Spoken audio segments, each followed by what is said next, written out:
materializar sus ideas, de que el presidente quiere terminar su mandato, de que el presidente querrá seguramente una reelección, por lo menos la historia argentina te lleva a pensar eso, de que el presidente querrá construir cada vez más poder, de que el presidente querrá ganar las legislativas el año que viene. Entonces es peligroso para él. Yo creo que es peligroso para él. El funcionamiento de estas instituciones creo que hace que justamente no sea peligroso para la sociedad.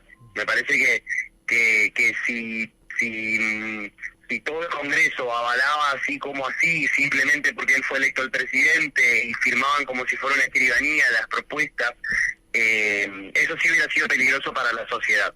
Su forma de construirlo vuelve y lo torna complicado y peligroso para él. Yo creo que Javier Milei encontró ya en un par de situaciones muy marcadas cómo esos verdaderos límites van muy en contra de lo que él tenía en su cabeza y todo su equipo, producto de su inexperiencia. Yo no sé si radica en su inexperiencia su pataleo, porque vos mencionabas muy bien el capricho, yo comparto, pero sin lugar a dudas lo saca de eje, se encuentra con situaciones que no se imaginaba, y cuando lo corren de eje se encuentra otro Javier Milei, un Javier Milei muy agresivo, un Javier Milei que hoy vemos que insulta a gobernadores, a diputados, al radicalismo, pero él, sin insultar directamente a los vecinos, a los votantes, a las personas, él arma un clivaje muy claro, él habla de gente de bien y gente que no.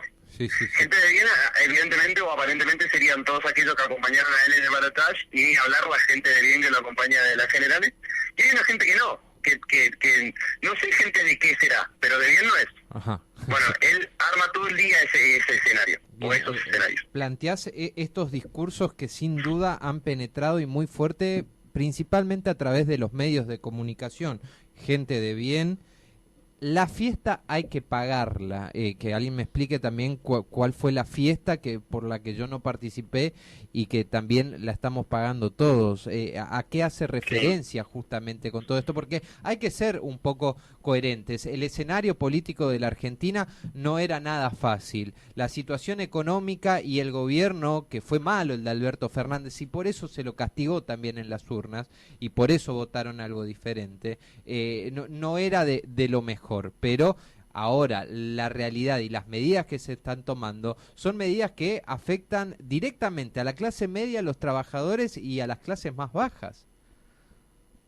Bien, me abriste demasiadas puertas. Te voy a pedir que me hagas acordar de que vuelva Alberto Fernández a la conversación y de que volvamos a la cuestión de la fiesta. Lo primero que te quiero decir, yo no comparto lo que mencionabas al principio, que tenía que ver que entraron por medios de comunicación. Yo creo que sí, un aparato comunicacional de medio tradicional que sí, que me parece normal, pasa en cualquier país, pero ellos penetraron fuertísimamente por redes sociales. Claro. No le bajo el precio al laburo territorial de nadie, no le bajo el precio a lo que influyen todavía al día de hoy, en el año 2024, los medios de comunicación tradicionales, pero sin lugar a dudas su penetración fue por redes sociales, y su narrativa al día de hoy sigue siendo manejada por esa vía. Evidentemente le dio mucha respuesta. En ese marco, cuestiones positivas, como los resultados que obtuvo, como gente que genuinamente apoyó, como gente que compró la imagen del león, que me parece re válido, no es que porque digo compró le bajó el precio, como situaciones negativas, un nivel de agresividad que encima, para colmo, se escudan en el anonimato porque tienen un muy buen ejército de trolls en un funcionamiento muy aceitado detrás, donde salen a castigar muy fuertemente a quien piensa distinto, y donde salen a reivindicar y a bancar con mucha pasión a Javier Milei. Paso ahora a la comparación con Alberto Fernández, porque me interesa cerrar con la idea de la fiesta que mencionaste, me parece una excelente pregunta. Es verdad todo lo que mencionaste del gobierno anterior, y no solamente el gobierno anterior, podemos irnos a los peronismos anteriores, por ejemplo el último gobierno de Cristina, y también al gobierno de Mauricio Macri, en el medio de ellos dos. Que no nos olvidemos de esa pesada herencia, porque eso sí es herencia lo que nos dejó Mauricio Macri. Sí, totalmente de acuerdo. Ahora, es verdad que el pésimo gobierno de Alberto Fernández lo hace perder al candidato, en este caso Sergio Massa. más allá de la relación que tenían, más allá de la dinámica entre Alberto, Cristina y Massa, la realidad es que Massa fue su ministro de Economía, él manejaba la economía, y en una situación muy poco vista, Sergio Massa era una especie de presidente virtual ya los últimos meses. Ahora, esa manera de manejar el gobierno hizo que Unión por la Patria perdiera. Ahora, yo no sé si esa forma de manejar el gobierno fue la que hizo que Javier Milei ganara. No sé si me explico. Que Javier Milei ganara influyeron otros factores, como el fracaso del Juntos por el Cambio también. Claro. Que hoy Javier Milei sea presidente no es necesariamente la responsabilidad de que el gobierno peronista anterior fue un desastre. El gobierno peronista fue un desastre y así se le respondió en las urnas. Ahora, la alternativa no fue ni el radicalismo, ni el PRO, ni ellos dos juntos, ni la competencia del PRO entre Horacio Rodríguez Larreta y Patricia Bullrich, ni nada. Fue una tercera vía. No, y no nos olvidemos tampoco de la mano que estuvo allí en la interna de Juntos por el Cargo de Mauricio Macri para prácticamente romper todo, que es lo que terminó haciendo. Bueno, también esa vocación de, no sé si es yo creo que es una vocación, sí, pero es una especie de conducción que es un poco agresiva en esos términos, un tipo que tiene muchas cuestiones muy parecidas a Javier Milei en cuanto a cuando las cosas no le salen como quiere, rompe. Es una especie de construcción muy de chequera, muy de látigo, muy de también creo de cuestiones muy propias de él, ¿no? De que vienen y radican probablemente en otros momentos de su vida, esos orígenes, pero en ese sentido se parecen mucho, y Mauricio Macri apostó a romper para seguir estando vivo él, y eso es muy loco porque en ese escenario tan cambiante hasta eso hoy en día se encuentra como en duda. Perdón, y para terminar el cierre, porque me parece la pregunta más interesante, el tema de la fiesta. La realidad es que el ajuste que está planteando Javier Milei hoy no llega después de una fiesta. Llega después de 10 años de estancamiento de la Argentina en términos económicos, 11 años capaz, y llega después de 16 años de que no crece. En ese contexto llega un ajuste que por ahí la demanda que yo hago, que intento hacer en términos económicos, es la siguiente. Era necesario ajustar. Sergio Massa, más allá de medidas proelectorales que tomó, lo estaban intentando hacer. Ahora, yo creo que hay matices. Creo que llegar y empezar a deslizar el tema de la dolarización, empezar a deslizar el tema de la quita del cepo cambiario, ir eficientemente o eficazmente frente a tarifas y frente a subsidios, sobre todo tarifas de transporte y subsidios de energía, bueno, me parece que esos matices no se tomaron en cuenta. Me parece que derrotar a la inflación, que va a ser un éxito, porque si él vendió que se va a bajar la inflación y las presunciones dan que a partir del mes que viene empiezan a bajar, y para junio o julio llegaríamos, según estas estadísticas que maneja el equipo de Javier Milei, junio y julio llegaríamos a una inflación nuevamente de un dígito. Que es lo mismo que teníamos antes, digamos, cuando estábamos mal. Si esa es tu narrativa, obvio, es un éxito, lo hiciste. Ahora, ¿a costa de qué bajaste esa inflación? Bueno, ellos plancharon el consumo. Bueno, vamos a ver qué es lo que ocurre en los siguientes meses también si vos planchás el consumo. ¿Qué va a pasar con los deliveries? Porque yo estoy optando a cocinarme en mi casa.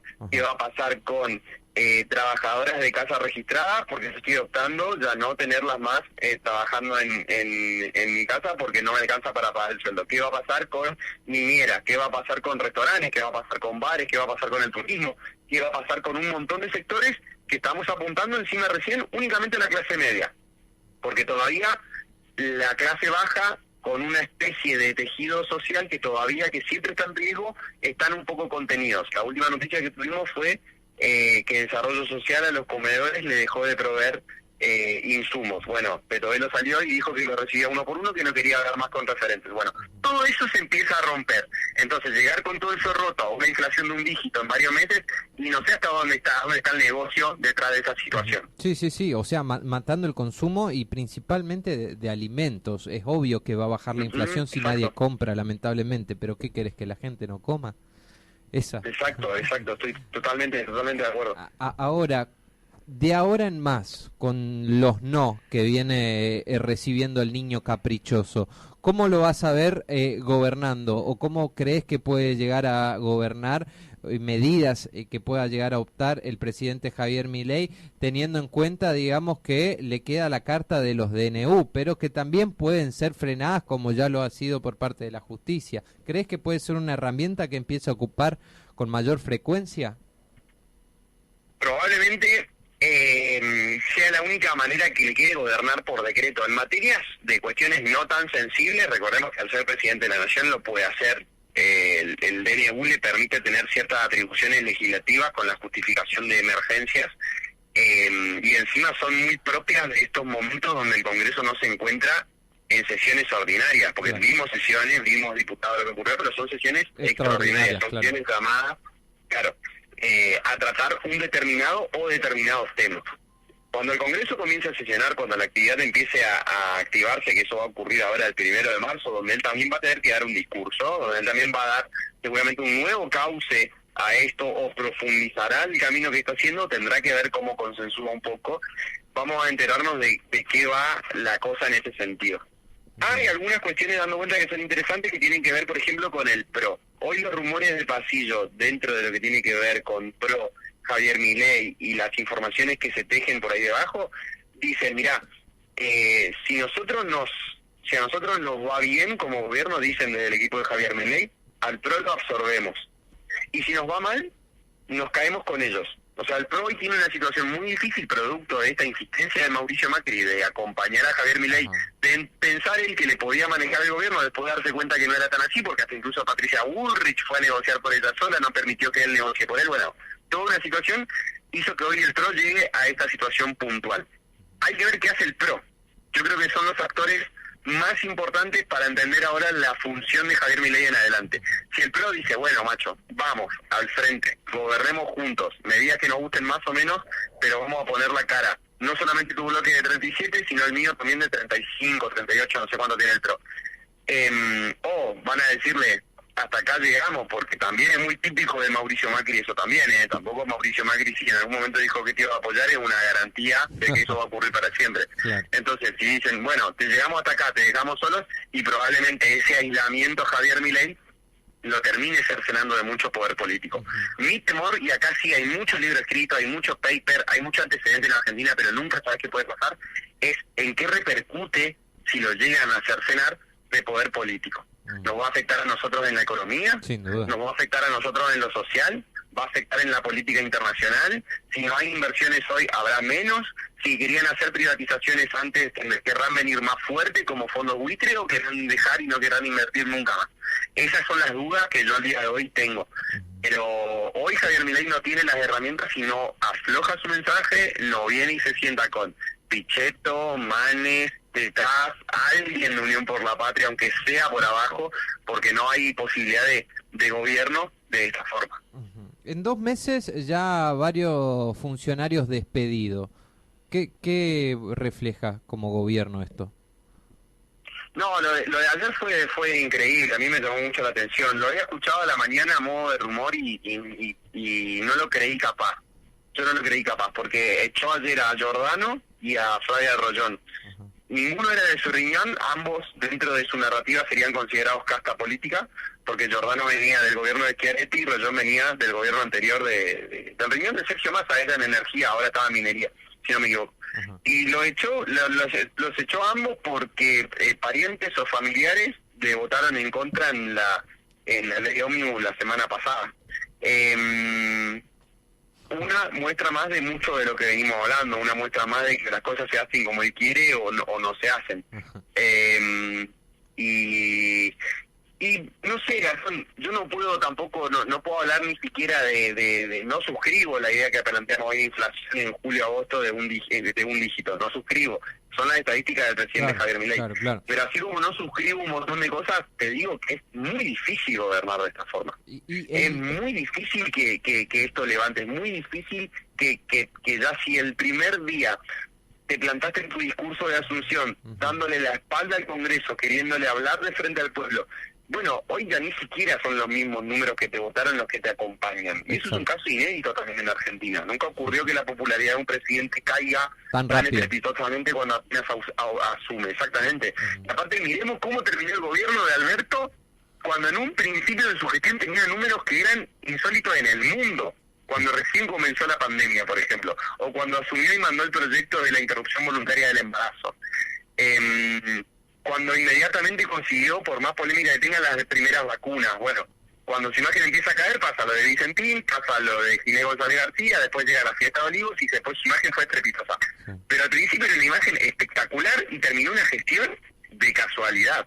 Sí. Y hoy con Javier Milei arranca con estos números, arranca con esta imagen y no sabemos dónde ni cómo puede llegar a terminar. Yo no voy a presagiar nada, no me atrevo, no me consta, no tengo la capacidad ni el conocimiento, pero sí estoy seguro, es muy difícil. Ahora, una relación que también se viene tensando en los últimos días es la de los gobernadores. Y allí preguntarte cuál va a ser el rol que posiblemente empiecen a tomar los gobernadores teniendo en cuenta la postura y de confrontación y violenta que está tomando el presidente.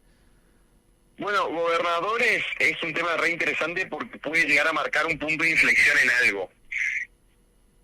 Puede llegar a cambiar lo que tiene que ver las coaliciones de gobierno, lo que tienen que ver los clivajes y dejarse de lado al menos un ratito los partidos políticos para que el clivaje sea AMBA, Buenos Aires o Cast o Javier Milei versus federalismo. Okay. Me parece que Puyaro siendo radical, Axel Kicillof estando en provincia de Buenos Aires siendo recontra peronista y Yarlora en Córdoba siendo peronista pero ultra noca, me parece que tienen hoy muchas más cosas en común producto de el volumen de habitantes que tienen, volumen de territorio que tienen, tienen muchas cuestiones en común con tema soja, agropecuario, campos, liquidación de dólares, cosecha, granos. Y me parece que son tipos que no tendrían mucho drama en dejar afuera un ratito aquellas cuestiones más ideológicas para ponerse a pensar en una cuestión más pragmática como es el avasallamiento hacia el federalismo que está planteando Javier Milei. Ojo que no empiece a pasar eso, y acá hay un punto muy importante que es algo que también pasa ojo en que Misiones, con esta amenaza, Fede, que trascendió hace semanas atrás de que los voy a fundir, no vaya a ser cosa que quienes se unan lo terminen fundiendo o lo hacen corregir el rumbo del país o se termina yendo. Exactamente.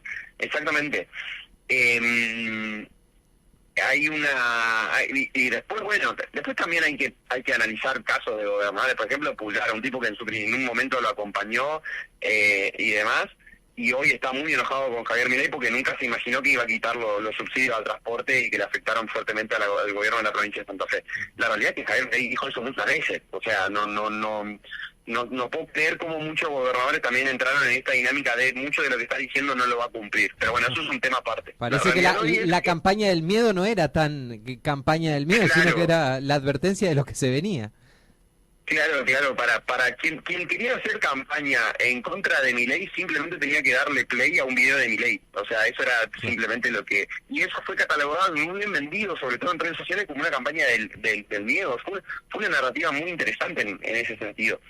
Pero, lo cierto, yendo a lo de hoy por lo menos, Puyaro, Yarlora, Puyaro es un muy buen cuadro, de todas formas radical de cara a lo que viene. Puyaro, Yarlora y Kicillof son tres tipos que tranquilamente hoy empiezan... Quien se decida, hoy por ahí Kicillof es quien más renombre tiene, pero más historia, pero los tres hoy se deciden con esto y empieza la disputa 2027. Son tres, yo no sé Kicillof si tiene más de 50, creo que tiene ya más de 50, pero son Yarlora un tipo no tan grande y Puyaro un sub 45, que son tipos que llegan muy bien a 2027 de tres partidos políticos diferentes, pero política tradicional al fin y al cabo. Las coaliciones vos no podés hoy en día... No puedes decir, este no se va a juntar ni a palo con este otro porque no sabemos cómo puede ser la dinámica, pero es muy probable que Javier Milei haya terminado instalando eso también, haya venido a vencer los partidos políticos tradicionales en el sentido de que después el clivaje seguía y sea política tradicional versus outsider, política tradicional versus tipos antisistema, antipolítica, política tradicional versus política antiacuerdos, no sé, algo así. Y ojo que nos empiecen a juntar, y acá sí quería contarte esto que también afecta a Misiones. La legitimidad de Javier Milei es reconocida en el Congreso de la Nación. Sacó un determinado porcentaje de votos en las generales que le permitió meter cierta cantidad de legisladores. La legalidad del balotaje fue reconocido, fue una aplastante victoria, ganó, se consagró presidente. la legitimidad de los gobernadores es superior a la de Javier Milei. Sin duda. En cualquier provincia. Sin duda. Cualquier provincia. Con el simple hecho de decir que no hubo balotaje. Ganaron sus elecciones. Claro. Javier Milei también la ganó, pero no le alcanzó siquiera para consagrarse en una general, la ganó, y después en la siguiente elección terminó ganando en un balotaje donde ya no se repartía en cargo legislativo. Bueno, la legitimidad de los gobernadores es muy grande al lado de la de Javier Milei. Entonces, si se deciden, si ven que tienen cosas en común, si ven que pueden liquidar todo vía Banco Provincia de Buenos Aires y no meterse más con el Banco Nación, y ven que son las provincias preexistentes de la nación y se consagran y se arrogan esas facultades, bueno, Javier Milei estaría en serios problemas. Otra cosa más, un factor político también producto de la inexperiencia. Guillermo Franco, ministro del Interior, es un tipo que tiene experiencia en el mundo de la rosca, un poco, pero es un tipo que queda muy desautorizado cada vez que habla, muy desautorizado, porque puede tener un muy buen trato con gobernadores, con secretarios del Interior, pero Javier Milei los tira abajo todo el tiempo. Entonces esa construcción, ese vínculo que tiene justamente ahí también está fallando, es un fusible que no sé cuánto tiempo le quedará, pero también está fallando, y hay que tener, que Javier Milei tendría cuidado en qué se puede armar en la Liga de Gobernadores. Creo que ahí está la clave, Fede. Te deseamos un excelente fin de semana y te agradecemos mucho por este tiempo. Che, un placer, Gastón, que pasen lindo. Abrazo grande. Allí lo escuchábamos, Federico Mirabert, consultor político, hablando justamente sobre estos 2 meses que se cumplen en el día de hoy desde que asumiera el presidente Javier Milei.